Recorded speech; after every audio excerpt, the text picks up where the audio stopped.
प्रचण्डलाई साथ दिएका जति पनि नेताहरू थिए त्यो गम्भीर परिस्थितिमा, त्यो जटिल मोडमा पार्टी गएको बेलामा 10 वर्षे युद्धकालमा मृत्युको निम्ति लामबद्ध हुनुपर्ने अवस्थामा साथ दिएका जति पनि सहयात्रीहरू थिए ती सबैले आज प्रचण्डलाई छोड्नुपर्ने कारण के हो र तपाईं माधव नेपाल प्रचण्डसँग टाँसिनुपर्ने कारण के हो? प्रचण्डलाई सच्याउँदै हुनुहुन्छ कि थप बिगार्दै हुनुहुन्छ? थप गलत गन्तव्यतर्फ प्रचण्डलाई डोर्याउँदै हुनुहुन्छ माधव नेपालजी?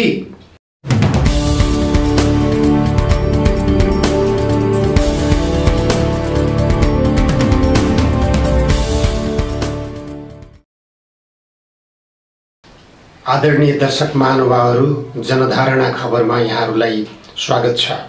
देशको राजनीति केही सङ्घ लिएर जाला।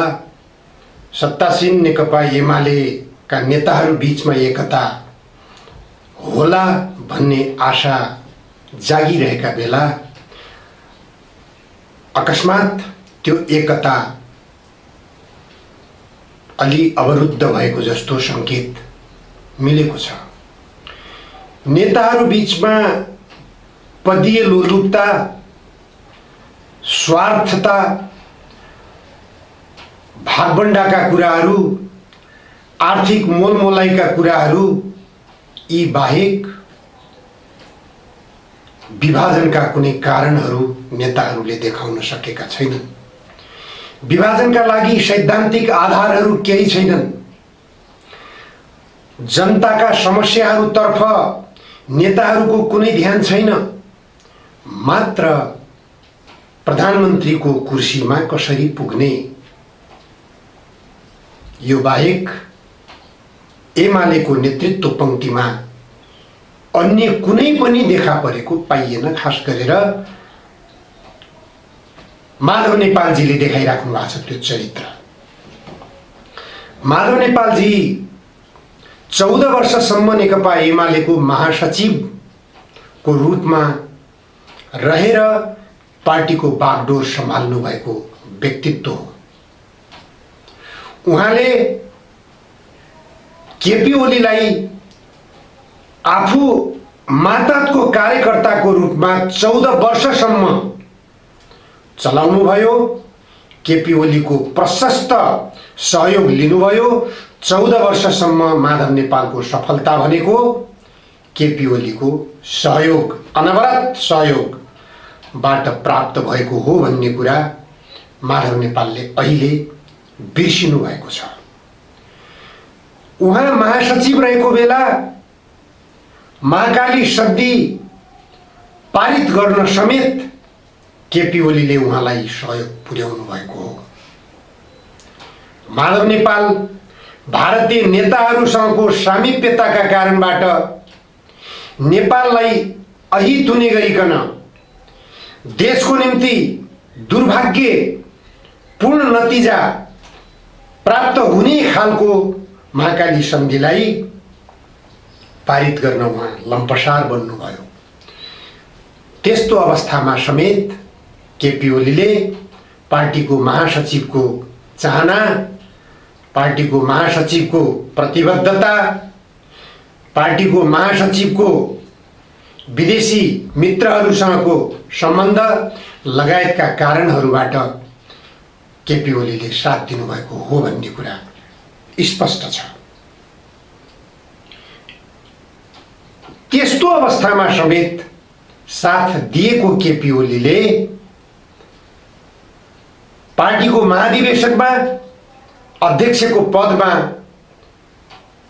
माधव नेपाललाई पराजित गरेर विजयी भएपछि माधव नेपालमा एक किसिमको आक्रोश, कुण्ठा, हरेक विचलनहरू त्यहाँ देखा परेका देखिन्छन्। पार्टीलाई सही ढङ्गले सञ्चालन गर्न प्रयास गर्नु 14 वर्षसम्म पार्टीको नेतृत्व गरेको व्यक्तिले स्वाभाविक हुन्थ्यो। आफू महासचिव छँदा गर्न नसकेका कामहरू केपी ओली अध्यक्ष भएपछि अथवा पार्टीलाई अध्यक्षात्मक प्रणालीमा लगिसकेको अवस्थामा अध्यक्ष भएपछि केपी ओलीबाट गराउन प्रयास गर्नुपर्दथ्यो देशको हितको निम्ति, जनताको हितको निम्ति। तर त्यसतर्फ पनि उहाँको देखिएन। अर्को पार्टीको अध्यक्षसँग पार्टी एकता गर्न समेत तयार भइसकेका केपी ओलीलाई समानान्तर हैसियतमा अर्को अध्यक्ष बनाउने कुरामा निश्चय पनि आजका परिणामहरू हेर्दाखेरि भन्न सकिन्छ कि माधव नेपालले नै प्रचण्डलाई यो अवस्थामा उचाल्नु भएको हो, केपी ओलीका विरुद्धमा उठाउनु भएको हो भन्ने कुरा स्पष्ट रूपमा बुझ्न सकिन्छ। माधव नेपाल र प्रचण्डको सामिप्यता कुन बेलादेखि भएको देखिन्छ भनेपछि जुन बेला माधव नेपाल 2वटा निर्वाचन क्षेत्रमा समेत पराजित भएर संविधान सभाको सदस्यमा मनोनित हुनुभएको थियो र त्यही आधारमा उहाँ प्रधानमन्त्रीको कुर्सीमासम्म पुग्नु भएको थियो। त्यसमा प्रचण्डले लगाउनु भएको गुण तिर्न अथवा प्रचण्डलाई त्यो ऋण तिर्न सायद अहिले माधव नेपालले केपी ओलीका विरुद्धमा गतिविधिहरू गरिराख्नु भएको छ। पार्टीलाई विभाजनको संघारमा पुर्याउने जुन जोखिम मोलिराख्नु भएको छ, यसले पार्टीलाई कमजोर बनाउने त छँदैछ। माधव नेपालजी स्वयं कमजोर बन्ने निश्चित छ, किनभने प्रचण्डसँग धेरैले साथ छोडेका छन्। देख्नु भएको छ मोहन वैद्य जसको नेतृत्वबाटै, जसको सहयोगबाटै, जसको साथबाटै प्रचण्डको व्यक्तित्व माथि उठेको हो। राजनीतिक व्यक्तित्व जुन रूपमा अहिले प्रचण्डको रहेको छ त्यसमा मोहन वैद्यको योगदान कति छ भन्ने कुरा स्वयं प्रचण्डले ठाउँ ठाउँमा व्यक्त गर्दै आउनु भएको छ।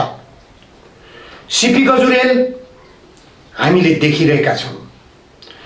अझ भन्ने हो भने मोहन वैद्य र सीपी गजुरेललाई जनयुद्धकै दौरानमा भारतमा पक्राउ गराउने सम्मका भूमिकामा माओवादी पंक्तिका नेताहरू नै लागेका हुन् र अझ आरोप लाग्ने गर्दछ पार्टी भित्रबाट कि यो गिरफ्तारीमा प्रचण्डकै भूमिका छ, बाबुराम भट्टराईकै भूमिका छ भन्ने खालका आरोप पनि लाग्दछन्। यसमा कति सत्यता छ त्यो उहाँहरूले जान्ने कुरा हो। यदि उहाँहरूले पक्राएको हो भने उहाँहरूले जान्ने हो, अन्यथा अरू कसले भन्न सक्छ? जसले पक्राउ गरेको हो उसलाई थाहा हुन सक्छ। विप्लव हेर्नुस् प्रचण्डलाई छोडेर कता जानुभएको छ। रामबहादुर थापा बादल हेर्नुस् प्रचण्डलाई छोडेर कहाँ जानुभएको छ।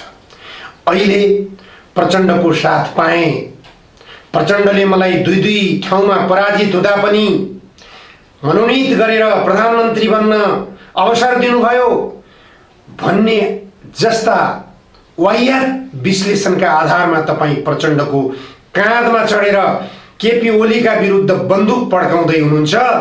यो तपाईको निम्ति दुर्भाग्यपूर्ण परिणाम निम्त्याउने दुर्घटना, गम्भीर दुर्घटना हुनेछ भन्ने कुरा यो बुझ्नु जरुरी छ। प्रचण्डलाई साथ दिएका जति पनि नेताहरू थिए त्यो गम्भीर परिस्थितिमा, त्यो जटिल मोडमा पार्टी गएको बेलामा 10 वर्षे युद्धकालमा मृत्युको निम्ति लामबद्ध हुनुपर्ने अवस्थामा साथ दिएका जति पनि सहयात्रीहरू थिए ती सबैले आज प्रचण्डलाई छोड्नुपर्ने कारण के हो र तपाईँ माधव नेपाल प्रचण्डसँग टाँसिनुपर्ने कारण के हो? प्रचण्डलाई सच्याउँदै हुनुहुन्छ कि थप बिगार्दै हुनुहुन्छ? थप गलत गन्तव्यतर्फ प्रचण्डलाई डोर्याउँदै हुनुहुन्छ माधव नेपालजी? यो कुरा सोच्नुस्।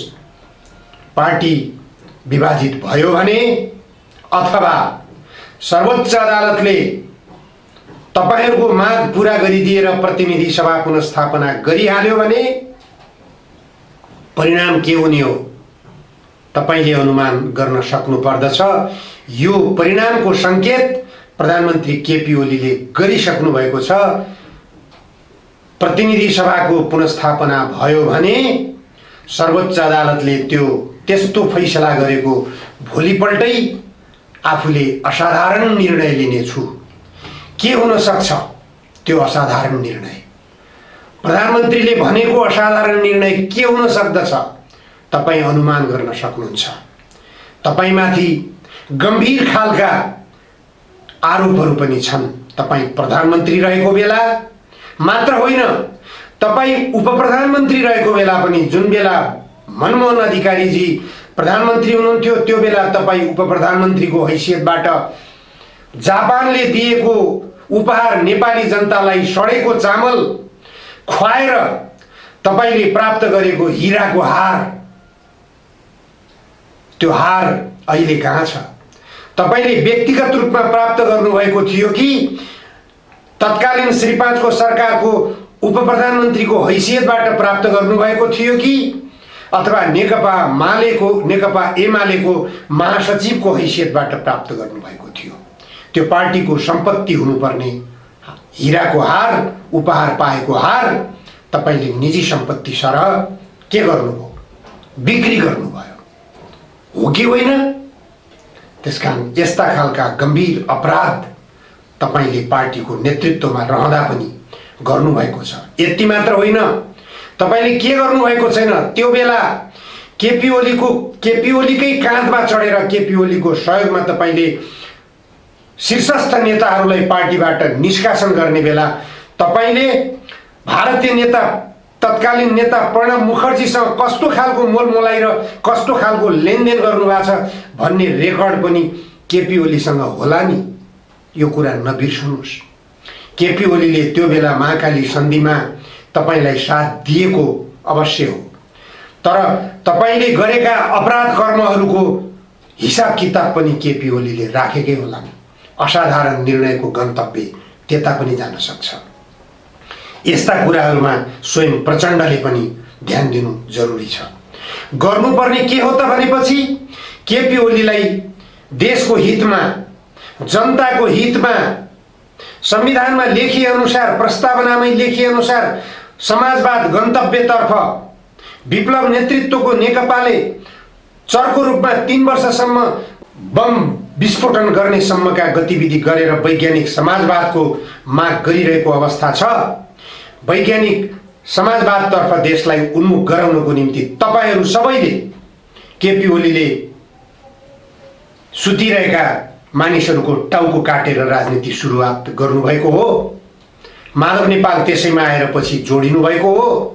प्रचण्डले 17,000 को रगत बगाउनु भएको हो। के को लागि? त्यही वैज्ञानिक समाजवाद स्थापनाको लागि होइन र? त्यो नारा आज विप्लव नेतृत्वको नेकपाले उठाएको छ। सहज बाटो यसलाई जनमत संग्रहबाट प्राप्त गरौं। हतियार बोकेर प्राप्त गर्न खोज्दा विदेशी शक्तिहरूलाई सही भएन। हामीले त्यो हतियार बोकेर प्राप्त गर्न खोज्दा 17,000 जनताको रगत बग्यो। त्यसकारण त्यो हतियार बोकेर वैज्ञानिक समाजवाद प्राप्त गर्ने बाटो गलत रहेछ भन्ने निष्कर्षमा पुगेरै तपाईहरू शान्ति प्रक्रियामा आउनुभएको हो। त्यही निष्कर्षमा विप्लव नेतृत्वको नेपालले लौ न अब जनमत संग्रहबाट वैज्ञानिक समाजवाद प्राप्त गरौं भनेर माग राखिरहँदा तपाईहरू एक आपसमा फुटेर विभाजित भएर वैज्ञानिक समाजवादको विरोधी कित्तामा रहेको, कहिल्यै पनि त्यो पक्षमा समर्थक नबन्ने शेरबहादुर देउवालाई प्रधानमन्त्री बनाएर देशको बागडोर सुम्पिन तयार भइराख्नु भएको छ र त्यही शेरबहादुर देउवालाई चुनावी सरकारको नेतृत्व गर्न दिँदै हुनुहुन्छ। यसले परिणाम के हुने हो भनेपछि नेपाली कांग्रेसको बहुमतमा सके 2/3 बहुमतमै परिणाम ल्याउने बाटोतर्फ तपाईँ गइराख्नु भएको छ। त्यो सरासर गलत गन्तव्य हो तपाईहरुको।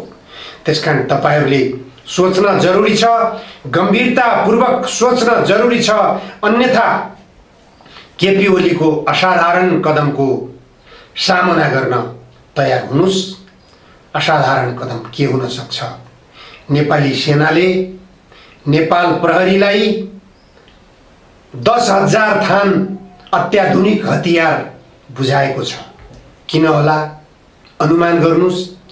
अहिले भिआइपीहरूको सुरक्षाको निम्ति भन्ने सरकारको निर्णयका आधारमा ती हतियारहरू सेनाले बुझाएको छ। गन्तव्यका सङ्केत केपी ओलीले दिइसकेका छन्। केपी ओलीको त्यो गन्तव्य बाध्यात्मक हुन सक्दछ। त्यसकारण केपी ओलीलाई अहिले शक्तिमा भएको बेलामा बाध्यतापूर्वक बिरालालाई कोठाभित्र थुनेर मार्न खोजेको बेलामा बिरालाले अन्तिममा तपाईँको घाँटी चेपट्ने बाहेक अरू केही पनि गर्दैन। त्यो अवस्थामा अहिले तपाईँहरूले केपी ओलीलाई पुर्याउँदै हुनुहुन्छ। यसको परिणाम नराम्रो आउन सक्छ। त्यो परिणामको सामना सबभन्दा पहिले तपाईहरूले गर्नुपर्ने हुन्छ। तपाईहरूपछि नेपाली जनताले गर्नुपर्ने बाध्यता हुन्छ। समग्रमा यो देशले गर्नुपर्ने बाध्यता हुन्छ। त्यसकारण देश र जनताको निम्ति सोच्नुहोस्। अन्ततः तपाईहरूको भविष्य पनि सोच्नुहोस्। केपी ओलीलाई असाधारण कदम चाल्न पर्ने बाध्यात्मक परिस्थितिको सृजना नगर्नुहोस्। आजलाई यति मात्र। धन्यवाद।